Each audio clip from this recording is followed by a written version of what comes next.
before I get stuck into today's video, I want to have a quick chat about golf shoes. I just ordered some new golf shoes which arrived yesterday. Now I don't think I'm going to keep these because I think they look really cool from there, but a bit from the top. But anyway, that isn't the point. So the point is, do golf shoes like that actually offer you anything more than just wearing trainers?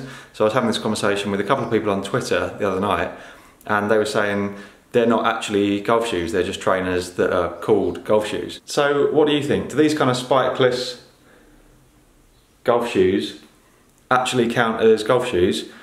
Or are they basically just trainers in disguise? Let me know what you think in the comments down below. Let me know what golf shoes you'll be wearing this summer. It is now officially summer. It's sunny outside and it's at least, I don't know, 12 degrees.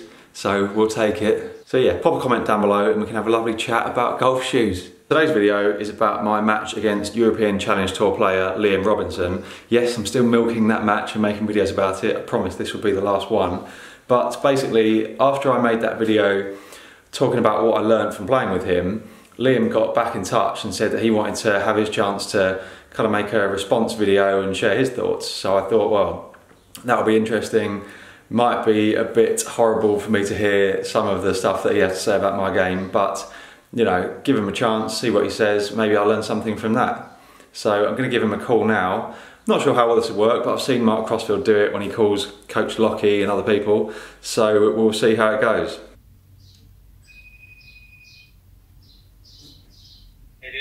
Morning mate, alright? Yeah, how are you? Yeah, I'm good. What's going on? Not much mate, not much. Just chilling out now. Getting ready for a couple of comps next week. So. Yeah, where are you going? I'm going to play Jamaica Tour next week. Right, where's that? It's at Maxstoke Park. Saw your hair out mate. Yeah, bit long, done it? Bit long, innit? I'm just jealous, to be fair.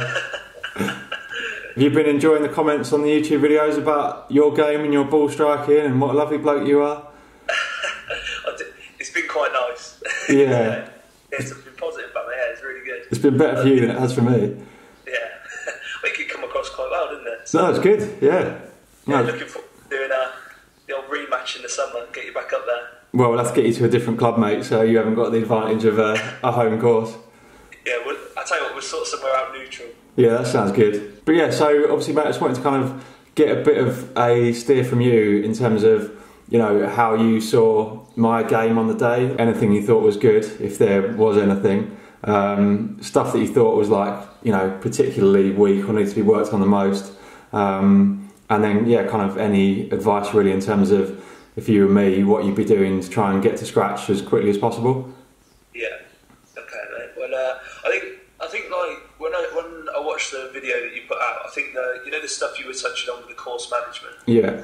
I think there's definitely obviously a difference in the thought processes and stuff like that. But I think the biggest example from when we played was that one on hole 4. You know, when you was punching through the trees and you ended up going into the bunker. Yeah. Yeah. I think that, you know, just that the thought process is right. Do you know what I mean? Like chip it through, but you know the kind of the finer details of it. Yeah. Just a little bit more time in regards to thinking, not just because you're kind of looking at the trees and going, right, I need to bump through. Yeah. Not going, but then once it's through, where do I want to leave it? What does it, and that kind of thing. I think it's just a little bit more, maybe just a little bit more detail. On certain shots, I don't think there's as many things to think about. There's certain shots where it's just, there's one key in particular that means you can't, I know it sounds stupid, but kind of mess up. Almost taking yourself out of the situation and kind of looking at it from, you know, like if you could kind of extract yourself up and watch yourself and go, right, what's the worst case scenario for each choice? Yeah. That's kind of what I look at. So if I'm kind of in between clubs, I'll kind of look at it and go, okay, well, if I come up short, what's the worst case scenario? Okay, it's just fairway, I'll probably get it up and down, or if I go long, it's out of bounds, or so, do you know what I mean? And that's generally how I end up making my decision. You're clearly thinking about that kind of stuff, but you know that, just those real finer points of it. Like I think, as well with the course management stuff, like a good example I could give you is, if I'm on a hole and there's out of bounds left, or water left, or something like that, I think something that not many people think about is how you can create a bigger miss, because most golf courses, if there's water on the left, there will be room on the right. Yeah. Not many where, particularly kind of at amateur level, where the course is going to be set up that brutal that you don't have a miss. Mm-hmm. And for example, on a hole like that, if the water's on the left, then I would, if you were to tip in the middle of the tee box and water's on the left, and you were to aim at the middle of the fairway, it's probably like a 20-yard miss to hit the water, or a 20-yard miss to the right to be safe. Whereas if I teed up left and aimed at the middle of the fairway, I've probably got, on the angle that you're going to be hitting at, it's probably more of a 35 to 40-yard miss to hit it the water. Yeah. And again, if you miss right, you're fine. So it's like little things like that where you can create angles on golf courses literally just by where you tee up on the tee box, that gives you not really much. You'd have to hit a horrific shot to hit it in rather than kind of tee up in the middle, aim at the middle. You hit a slight overdraw and all of a sudden you're in the water and you haven't hit that bad of a shot. So literally by moving your ball across 2 yards, you can almost give yourself 15 extra yards to the left that you wouldn't have had from the middle. It is quite, it's such a small thing, but creates such a difference. I think a lot of the time, it's just giving yourself, and it's not being negative. Do you know what I mean? It's like I'm as aggressive as anybody else, but at the right times, I won't be going for a pin that's hanging off the side of the green. I'll try and cut it into it. So I'll aim it at the fat part of the green. If it cuts, I stiff it. If it doesn't, I've got 20 feet. Trying to go straight at it, it fades 5 yards and I'm going to make a double. Because I think when you're playing and stuff, I think if you can control situations enough to, because everybody feels nerves. It doesn't matter whether you're Tiger. You only have to read Steve Williams' book on Tiger Woods. Like, if I can get him off the first tee, we're going to have a good tournament, because he gets that nervous on the first tee, he can't hit it. I think understanding that everybody feels those nerves when there's a hazard on the left or whatever else, but it's how you can put something in place to give yourself enough peace of mind to be able to then commit to the shot. Like, if I'm stood on a shot and I know if I miss 10 yards left, I'm going to lose my ball, I'm not going to feel that great. I'm still over it. I'm going to be worried about it. Whereas if I can create that angle, which is something so simple, all of a sudden it just gives me a little bit more mental security when I'm stood over it, that, okay, well, I can just commit to this now. No matter where I hit it on this line, I should be okay.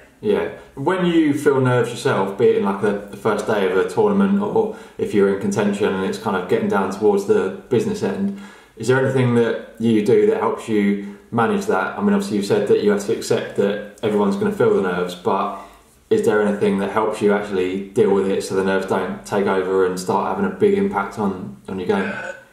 I've got to be honest, mate, I think no matter what you've done and stuff, like, you're going to feel it. I think the biggest thing that kind of gives me that security is the fact that just knowing that I've worked hard, and the fact that I've practiced properly, I've done everything I need to do in the week, and when you stand there, it's just, that gives you enough acceptance to be able to go, whatever happens, happens. I can't have done any more to determine the outcome.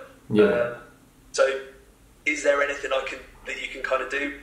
Probably not. At the end of the day, you're going to be scared if you've got the cameras in front of you for the first time, or if you're leading for the first time, you're going to feel it. Would be human if you didn't. And then that kind of, it's just then being able to trust yourself over the ball and know that you've worked hard enough in the week to know that when that situation does happen, okay, I've worked hard enough, I've done everything I can, I'm just going to tee it up, whatever happens, happens. And then I think it's actually the acceptance. I think it just gives you the freedom to swing properly. And just what you're trying to do. I think that accepting nerves thing is quite a sort of big point. So if you feel nervous and you're saying to yourself, don't be nervous, don't be nervous, don't be nervous, it just makes it 10 times worse, doesn't it? If you just accept that it's going to happen, it's normal, and everyone else around you is feeling nervous as well, you're still going to have it, but you're not going to be making it 10 times worse by trying to force the nerves away. I think the other thing that, like, thinking about it as well, I think the only other thing I'd do is just make sure that when I'm at a dress, no matter what kind of shot it is that I'm not gripping too tight, because 9 times out of 10, it's one of the things that people will do is, obviously, they get nervous, they tense up in their hands and their arms, and that leads to a swing that becomes very steery and not very kind of mechanical. It doesn't really move, the body doesn't move when it's tense. So that's the other thing that I do on the first tee shots in particular. I'll just make sure I'm nice and relaxed in my arms and my grip, and kind of just make sure I'm using my body to create the golf swing rather than get really nervous, tense up in my hands, pick the club up outside and hit it 100 yards offline. That's it. Yeah. Which I've done plenty of times. And then something I've been sort of thinking about and talking about lately is, so I've been trying to sort of work on my golf swing, but when you're actually out playing golf, so in tournaments for you when it matters, do you have any swing thoughts, or are you just picturing a shot and hitting it, or how does it work for you?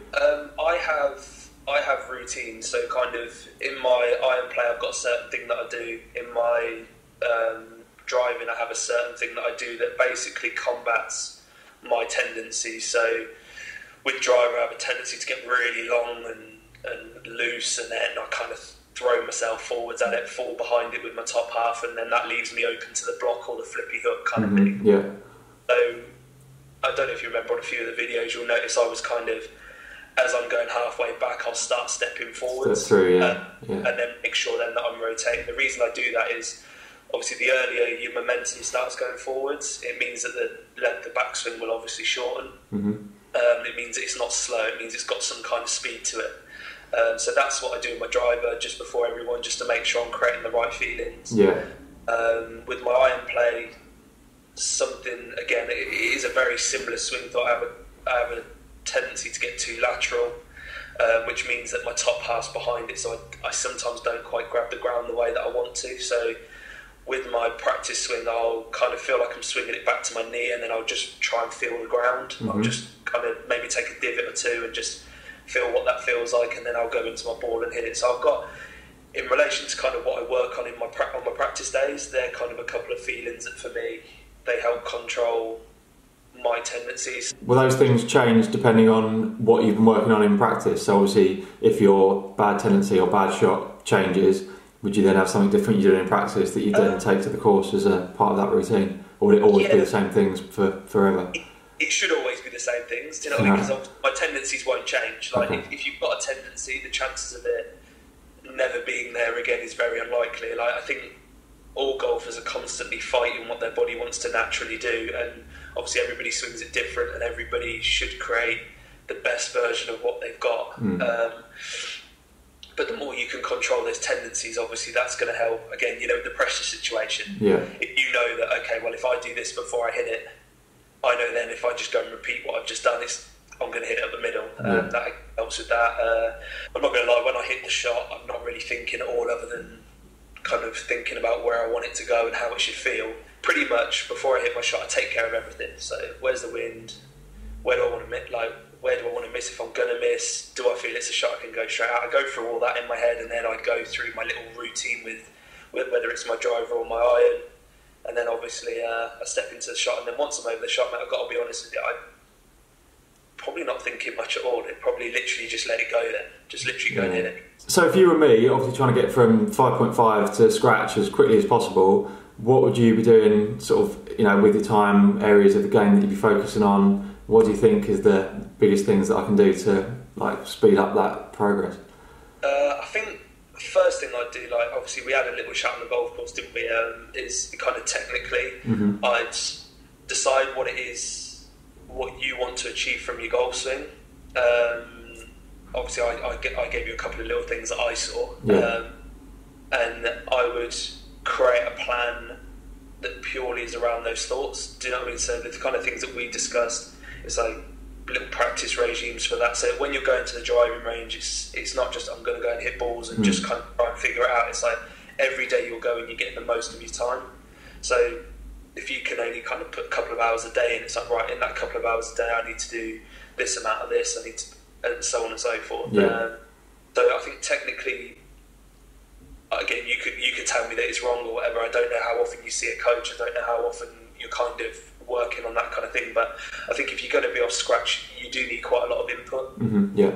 Not tour pros that need to spend 4 or 5 hours with a coach a week. It's like going for a lesson a month. If I'm being honest with you, it's almost like you'll end up paying for the same lesson every time, because after a month you'll go back to where you were, and you'll just constantly be in a kind of revolving cycle. So if you're gonna, and this is kind of to everybody else, if you're going to start having lessons, my advice would be make sure in the first kind of 8 to 12 weeks in particular, it's very it's regular and quite often, so that you can get a true feel for what it is you're trying to do, and then from there, then start to kind of leak it out a little bit. But yourself, like I said, I kind of it was kind of 2 or 3 different swings. Right. Sometimes you'd swing and you go, oh, that looked really good, and then you'd hit another one. It's like, where's that come from? And then it was almost like it was like good. Then it was like a strange one that would come out of nowhere, and then it was like the one after would almost be a reaction to the bad one before. So it was almost that consistency level of. I'm pretty sure if I'd said to you at the time, what is it you're trying to achieve, whether or not you would kind of know the answer to that, and each shot subconsciously would be like, no matter where I've hit a shot, my process stays the same. Yeah, I find that if I hit a shot left, then I'll sort of, for whatever reason, must be like subconscious, I'll then think I need to correct that, and then I'll end up hitting the next one right, and then I'm almost kind of zigzagging my way up the hole. And same with putting, like if I leave a putt short, I'm more likely to put the next one too far past. Whereas I guess you just kind of say that shot's gone and it doesn't have any impact on the one you're about to hit, so you just sort of stick to the normal process. Yeah, I think that again, like I just said a minute ago, I think that comes from. I think it comes from the trust in knowing what you're doing. Do you know what I mean? Like I trust what I'm working on. I trust my and stuff like that. So if I hit a bad shot, that's just kind of alright. I hit a bad shot. It doesn't mean the next one I need to do anything different. Whereas obviously where you're at, maybe yourself, it's kind of okay. I've missed a shot. I need to fix it. Yeah. Rather than kind of just knowing what you're doing, it's kind of okay. I need to fix it. Okay, I've hit one right. I'll fix it. Go left. Fix it. Go right. Like that kind of golf. A lot of people get stuck in that because I'm not being funny, mate. I play every day, and I still don't. I know what I'm doing, and obviously, technically, I know my golf swing and stuff like that now. But if I feel that I need to see people on a regular basis, it's like if you've got somebody that's playing on one day every weekend and maybe hits balls once a week, it's like the expectation level also needs to kind of come down a little bit. I think people think the game's a lot easier than it is. It's like myself, mate. If I take 2 or 3 days off, I feel like I'm starting again. Right. Literally, I'll have 2 or 3 days off, and it's like, oh God, what's happened here? Yeah. that would be one of the key things that I'd definitely have a look into if I was just making sure you've got some structure of finding the right guy. That's the hardest. That's probably one of the hardest things because again, I've probably seen 6 or 8 guys over the last kind of when I was trying to figure myself out. And it's finding the guy that you walk away from and kind of do a bit of your own research as well, mate. Like, look how people swing it and see things that you see, and then if it's something that you particularly want to see in your golf swing for a reason. So, kind of, like I said to you, I think it's kind of quite linear at times. It's quite up and kind of slidey and stuff. I'd look at kind of people like I'd say Charlie Hoffman or Zach Johnson, people like, kind of that have very rotary swings. They're very simple. Not really much goes wrong with either of them at all. And kind of look at what you see in those and things that maybe you'd want to put into your own swing. And then when you go and see a coach, if he starts telling you to keep the club head outside your hands and lifting it up halfway through and stuff, then that should be a kind of red flag to you of, okay, maybe this isn't going to work. Because I do think there is a very kind of modular swing in this country, and it's kind of hands out in front, up in front, and kind of get on top of it and try and squeeze everything. And I think, personally for me, I think anything more rotary definitely gives you more room for error, because obviously it's not coming in as steep, the body's not going to want to react so much, it can actually pivot, whatever else. Again, they're my opinions on the swing. So you were talking about me looking at certain players, on tour. Would you still do that even at your level? So when you're watching golf, pick 1 or 2 swings that you see, not to necessarily copy like their whole swing, but to look at 1 or 2 parts of it and say, I need to get a bit of that in my game. Oh, 100%, mate. Like when I'm watching the Masters and stuff like that, for me, it's kind of, I tend to pick out people that I know, that kind of are doing similar things to what I know that I'm working on, and I'll just kind of watch them and just, I love watching it. I think I probably, when it comes to kind of picking stuff up, I probably look a little bit more at short game. As you'll know, this morning, I posted that thing about, I don't know if you've seen it on Twitter, about Paul Dunn. He stood there hitting a pitch shot with his stance shut, whereas if you were to go for a lesson, 99.9% of people are going to tell you, open your stance, hit. It's like, well, if I'm going to be hitting across it, it means it's kind of more of a glancing blow. I'm going to lead an edge. It's like the consistency's not going to be there, so you can pick stuff up. Like I had a bit of time a couple of years ago at the bin now with Michael Campbell, at Golf Academy, and he was doing a short game kind of seminar, and I happened to be over there at the time, and he's talking about kind of Seve and Mickelson and Tiger and stuff like this, and he's talking about like hitting shots from kind of shut stances. So he talks about Seve. Apparently he was saying that Seve said that he tries to hit most of his shots with a draw pattern, and it's like you relate that kind of information to kind of information that you're used to getting. It's like, well, this could not be any more opposite to what I've been told in the past. It's interesting because I do think at that kind of level, it is, the guys do stuff different. Like obviously the levels that I've gone up and stuff, like bunker play in particular, the more and more I see players not opening their stance for bunker play. Whereas I've always been told kind of, and the explanation is well, you open your feet, what are you going to create? And it's like, well, left to right spin, and they're like, well, do you want to hold it or not? And they're like, I'm like, yeah. And so they're like, so why would you open your feet? So I play now like my bunker play. Like I know we spoke the other day, and I said about obviously relaxing my grip off and stuff. So that's so the club head can release, and I hit the bounce more. But the basics behind my bunker play would definitely be a more square stance to kind of what I would have had 2 years ago. Like, you know, when I said I haven't really changed much, like that would be one of my things that have been in my bunker play that I would have changed a couple of years ago. And the strike it creates is kind of like the into-out. I find an into-out path with most things just gives me more room for error all the time, because it seems to be more bounce orientated than lead and edge orientated. So, like, I like to look at stuff like that, mate. Really, for me, it's short game.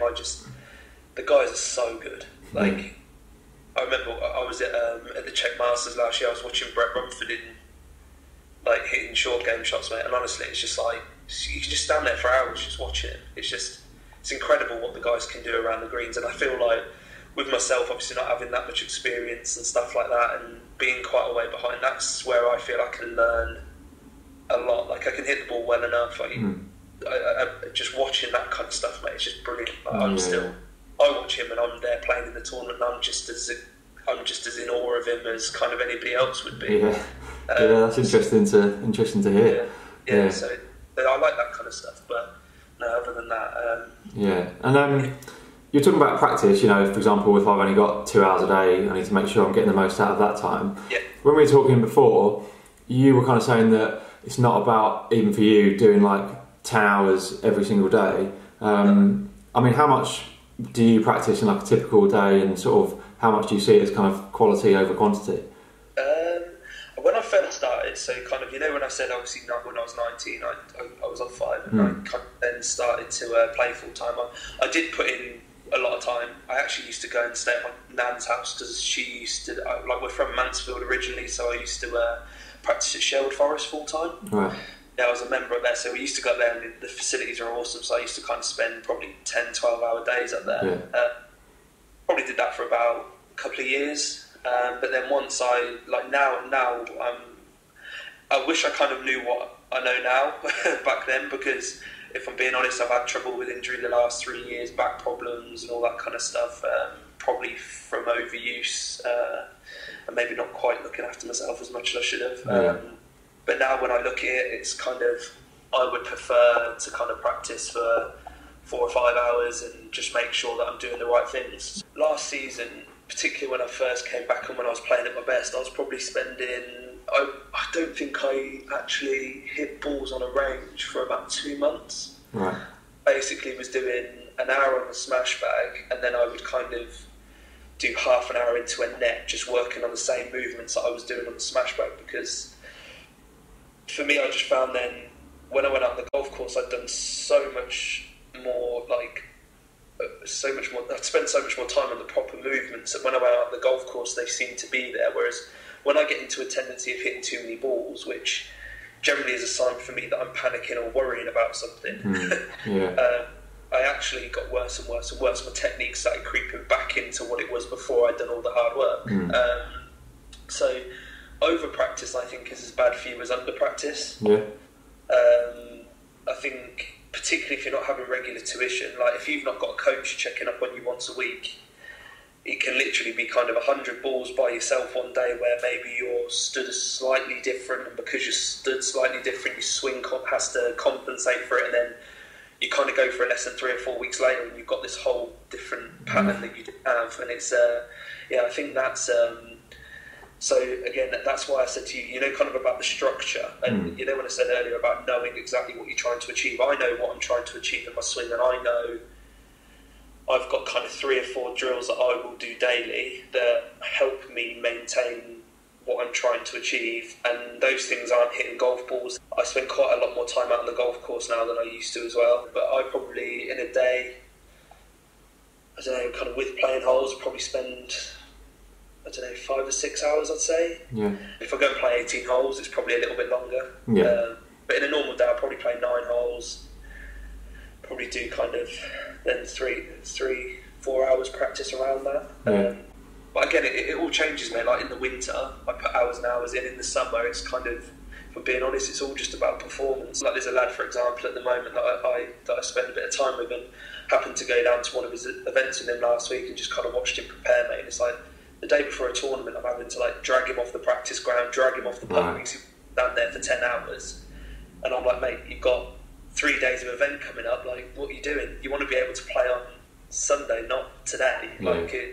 And the thing is, and that's something I've had to learn the hard way. I used to be one of the guys that I'd finish my round when I was on Jamaica, for example, 3 or 4 years ago. I'd finish my round and I'd stay there till dark.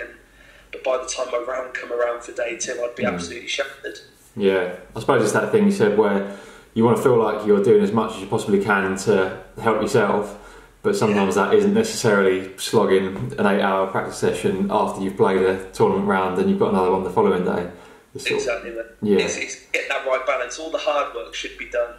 At the end of the day, when you turn, one of the guys that I spent time with, he I think his advice is probably the best, and that's, if you haven't got it when you turn up, you're probably not going to find it before you tee off. Yeah.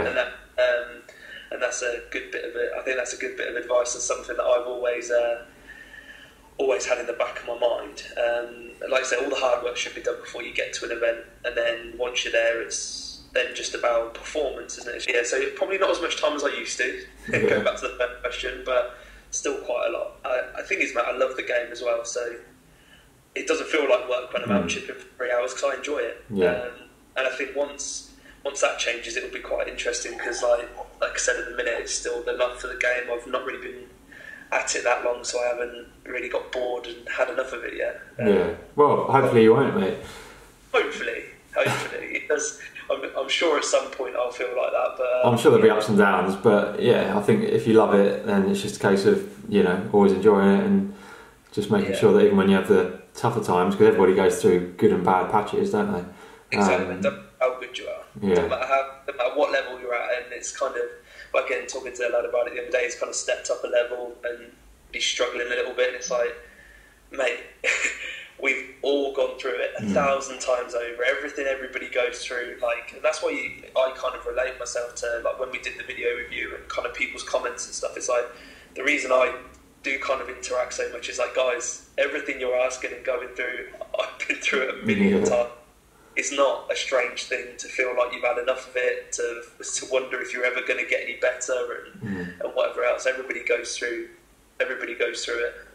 Yeah, I think that's important to hear, because when you're, I don't know, like a high handicapper or even someone off 6 and you watch players who are a lot better, it's easy to think, they've never struggled, like they find it easy and I just wish I could be like them. But, like you said, everyone is having sort of tougher times, and I'm sure there's times when you're sort of feeling like you are struggling to get to the next level and looking at people there. So literally, like I said, I was talking to this guy about it the other day, and telling him stories about kind of 2 or 3 years ago when you're missing cuts by 1 and you're driving home just like wanting to like you're just like on the verge of tears and like what's going on? What have I got to do to finally make a cut? And then like that particular season, I missed 7 cuts in a row, and then all of a sudden, it just something clicked at one event. I think the event that turned it, mate. I was like, I shot something like 6 over day 1, and I was like 130th out of 136 players. Right. And the second day I birdied the last to shoot 6 under to make the cut on the mark, and then I shot 6 under on the last day as well around Prince's End, at finishing 11th, I think, altogether. And then all of a sudden that kind of, I had a 3-week spell then where I went from literally nowhere in the order of merit to finishing in the top 60 and ended up doing all right. And it is literally, and that's the other thing to remember about this game as well. It's like, the bad times only last as long as you want them to. Like that's where the pros are the best, mate. It's like Jordan Spieth, like at the Open. That's why it was so impressive. He's just blocked one 120 yards offline onto a driving range, and then he goes birdie eagle. Yeah. And you know how short that time of thinking about the negatives were. Like it gone. Whereas I know guys, and I know even from myself, like when I was kind of 5 years ago, and I look back at it, it's all of a sudden you have a bad round and that can spiral into 5 or 6 weeks, and it's like, that's something I've learned over the years, is those bad times just don't last as long now. I think golf, mate, I think the biggest thing in golf is just perspective. You've just got to constantly take yourself out of the situation and go, I'm actually acting quite irrational here. Yeah, 100%. Yeah, I mean, I've done exactly that last year. I could be playing well for ages and then have even just one bad round, and then your mind would just switch, and suddenly it'd be like, oh, you know, why am I not getting any better? What's happening? Why am I doing all this practice?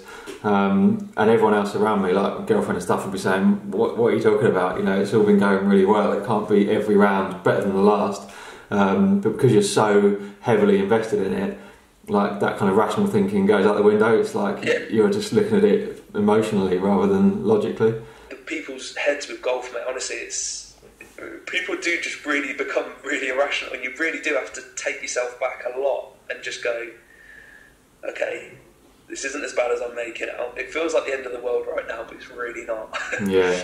Well, it's only golf, isn't it, at the end of the day? Even if it's your livelihood, you know, it's not life and death. No, and that's coming from somebody who really, it is like, if it's your livelihood, it kind of is obviously a bit more important. But even that, it's the more you kind of go with that attitude, I think the better. And I think really, mate, like going back to kind of your first question of what you could improve, I think for yourself, I just think a lot more structure to what you're doing, because I think kind of you've shown in every aspect that you can hit the shots, but that's almost people. It's because that's almost the hard. But that's obviously the hard bit, is being able to play the shots. I think if you could structure your practice maybe a little bit better, and just kind of get a little bit more from it to help you when you're out on the golf course, because I think your practice does determine how your brain works when you play. Yeah. Probably when you're trying to get to scratch, mate, I think the biggest point is you can't waste any shots.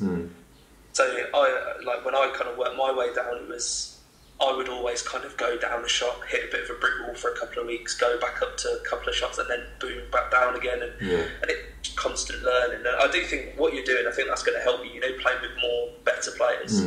But yeah, what I've seen, probably the difference between yourself and guys who, that are off scratch and that play full time, that can go to other courses and shoot level par. I don't think technically, mate, like I said, I think there are things you could tidy up, put some kind of structure into everything that you do. And I'm not talking all of this kind of golf psychology kind of stuff. I'm not talking, oh mate, what are you thinking and all that. I don't want it to be something that takes you half an hour before a shot, but always have something that's nice and gets you feeling comfortable before your shot, in regards to, once you know what you're working on with your swing, have a little drill that you do before each shot, so that you're feeling what you need to feel, and then just go ahead and hit it. Put some structure into your practice so you're getting the most from your time. I guarantee you go and speak to most scratch golfers, plus I guarantee you they're all doing the same stuff. So I've learned a lot of practice techniques just through playing. Like when I'm doing my short game, I'll do a lot of Pels tests, and the reason is I can score it. So again, I'm visually seeing on my database on my computer that my short game is getting better. So put those structures in, mate, and just focus. I'd focus, if I was you, more on improving yourself as a golfer rather than worrying too much about the handicap. I think that'll take care of it.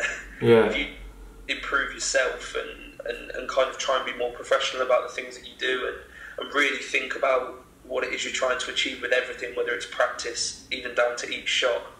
just really be a little bit more thoughtful and stuff like that. I think that'll hold you in good stead. Yeah.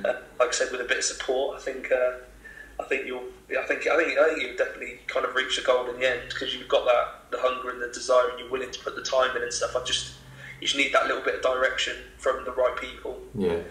And then yeah, mate, it's definitely there. There's clearly a lot of good signs there, mate. And I'll give you info and whatever else, and kind of it'll be interesting to see what you then go and do with it. Do you know what I mean? And take that on board, and what kind of processes and that you put in place. And like I said, I'll help with whatever I can. So yeah, no, I appreciate that, mate. And obviously, thanks again for a lot longer than you probably were expecting. No, well, there's been a lot less swearing than I was worried about, so that's been good. But no, obviously, thanks again for your time playing the game, and for this as well. And I'm looking forward to the next one. Yeah, me too, mate. It's quality stuff. Really appreciate it. Yeah, nice one, mate. Take it easy. Yeah, buddy. Cheers for that. Bye. Bye. So there you have it. I hope you found that interesting and useful. I mean, I love listening to Liam talk about golf, particularly when someone as good at that experiences all the same kind of feelings that we do. You know, all the kind of nerves and the feelings of, why am I not getting any better? So yeah, thanks again to Liam for his time.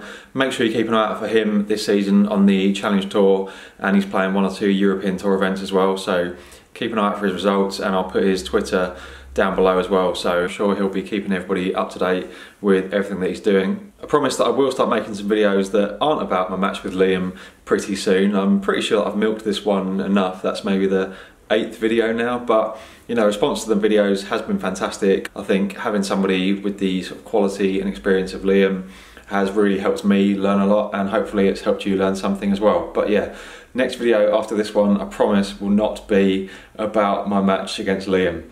So I'll see you in the future.